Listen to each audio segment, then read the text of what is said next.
नमस्कार म्हणजे आज आपण करणार आहोत राईस आलू पकोडा, तोही मस्तपैकी क्रिस्पी असा। त्यासाठी मी तांदूळ 2 वाटी 2 तास भिजत घातलेले आहे।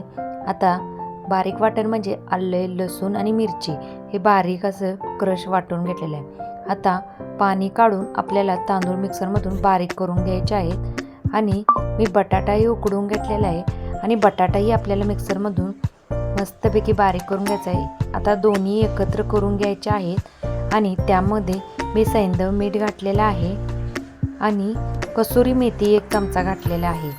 त्यामध्ये अर्धा चमचा ओवाही घातलेला आहे आणि जे आपण वाटण केलं होतं मिरची, लसूण, आलं तेही घातलेले आणि कोथिंबीर घालून हे सर्व पीठ मिक्स करून घ्यायचं आहे आणि छोटे छोटे तेलामध्ये गोळे टाकून आपल्याला राईस आणि आलूचे पकोडे तळून घ्यायचे आहेत।